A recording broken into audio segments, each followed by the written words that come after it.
ছাত্ৰ-ছাত্ৰীসকল, ইতিমধ্যে তোমালোকে পত্ৰসৰীত থকা উদ্ভিদে কেনেদৰে পৰিপুষ্টি লাভ কৰে সেই বিষয়ে শিকি আহিছা। এতিয়া আমি পত্ৰসৰীত নথকা উদ্ভিদে কেনেদৰে পৰিপুষ্টি লাভ কৰে সেই বিষয়ে আলোচনা কৰোঁ আহা। পত্ৰসৰীত নথকা উদ্ভিদে নিজৰ খাদ্য নিজে প্ৰস্তুত কৰিব নোৱাৰে। এই উদ্ভিদবোৰে মানুহ আৰু প্ৰাণীৰ দৰে আন কিছুমান খাদ্য প্ৰস্তুত কৰিব পৰা উদ্ভিদৰ ওপৰত নিৰ্ভৰ কৰে। ইহঁতে পৰপুষ্টি ধৰণেৰে পুষ্টি আহৰণ কৰে।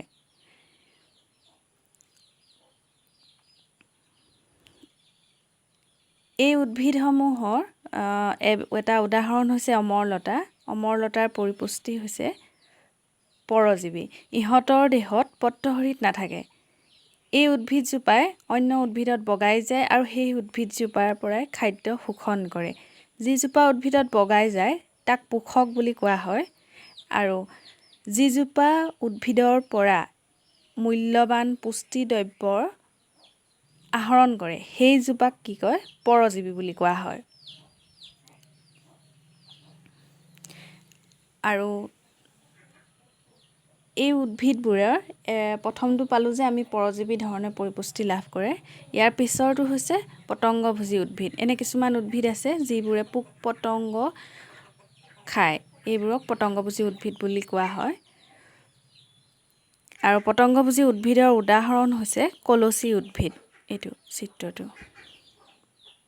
এই কলহৰ দৰে আকৃতিটো দেখিছা, এইটো পাতৰ ৰূপান্তৰ।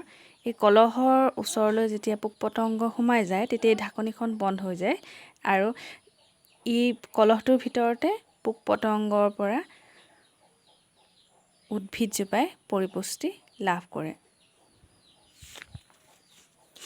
ইয়াৰ পিছতে এনে উদ্ভিদে আৰু এটা পৰিপুষ্টি পদ্ধতি আছে, মৃতজীৱী। তোমালোকে শাক পাচলি বজাৰত টোপোলা কৰি বা পেকেটত ভৰাই কাঠফুলা বিক্ৰী কৰা দেখিছা নিশ্চয়।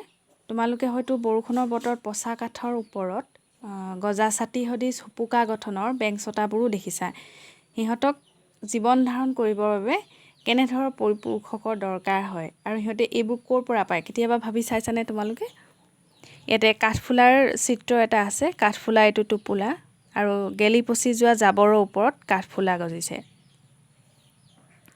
তোমালোকে যদি পাউৰুটি এটুকুৰা পেলাই থোৱা কেইবাদিনো সেমেকা ঠাইত, তেতিয়া তাৰ ওপৰতো কিছুমান ভেঁকুৰ গজা দেখা যায়। গতিকে আমি মৃতজীৱী উদাহৰণ আমি ভেঁকুৰ বুলি ল'ব পাৰোঁ। ইয়াত চোৱা, এই জীৱসমূহক ভেঁকুৰ বোলা হয়। ইহঁতে এক ভিন্ন প্ৰকাৰৰ পৰিপুষ্টি পদ্ধতিৰ দ্বাৰা জীৱন নিৰ্বাহ কৰে। সিহঁতে মৃত আৰু গেলি পচি যোৱা বস্তুৰ ওপৰত পাচক ৰস নিঃসৰণ কৰে আৰু এইবোৰক এটা দ্ৰৱণলৈ ৰূপান্তৰ কৰে। তাৰ পিছত সিহঁতে তাৰ পৰা পৰিপোষক শোষণ কৰি লয়।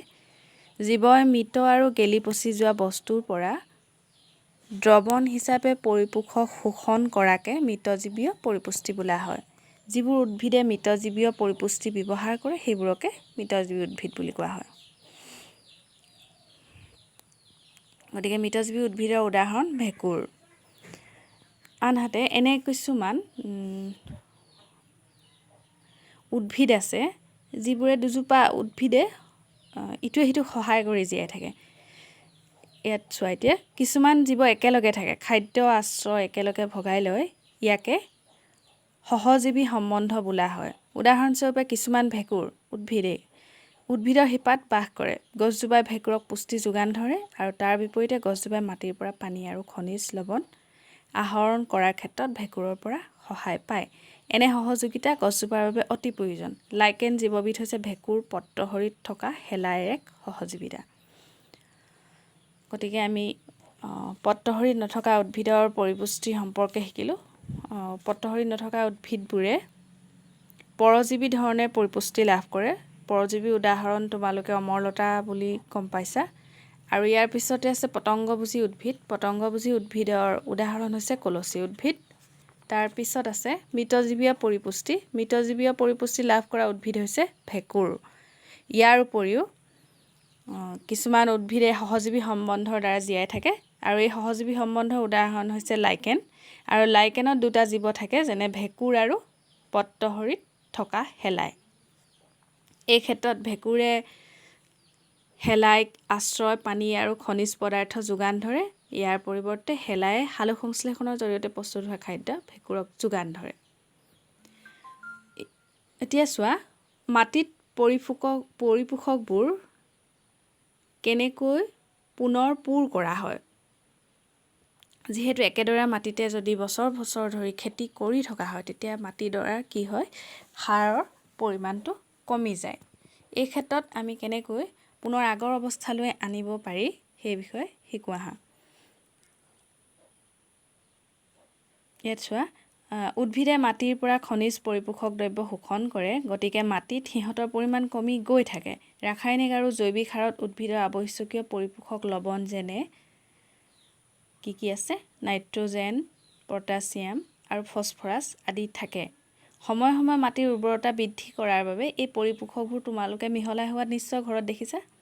আমি উদ্ভিদসমূহ ৰোপণ কৰি সিহঁতৰ স্বাস্থ্য অক্ষুণ্ণ ৰাখিব পাৰিম, যদিহে এই উদ্ভিদবোৰৰ বাবে আৱশ্যকীয় পৰিপোষকবোৰ আমি পূৰ কৰিব পাৰোঁ। সাধাৰণতে প্ৰ'টিন প্ৰস্তুত কৰিবলৈ শস্যক যথেষ্ট পৰিমাণে নাইট্ৰজেনৰ আৱশ্যক। এইটো ইম্পৰ্টেণ্ট, মনত ৰাখিবা।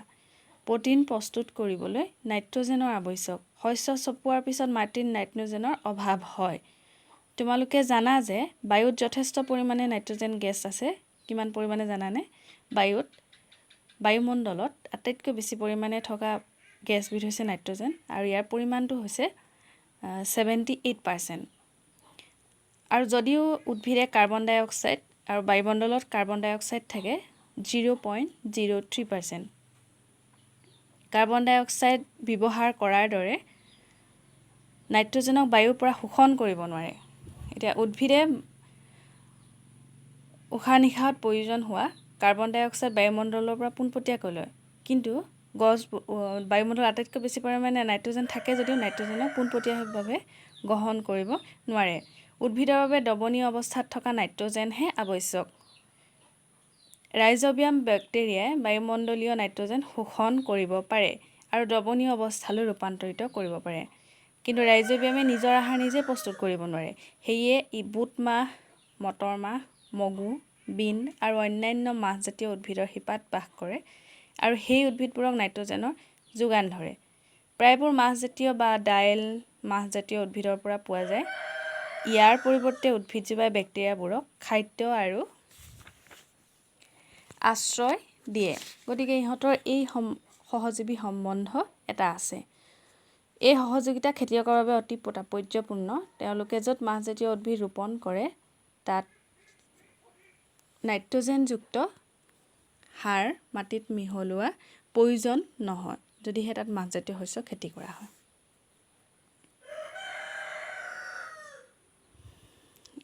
তোমালোকে এই অধ্যায়ত কি শিকিলা?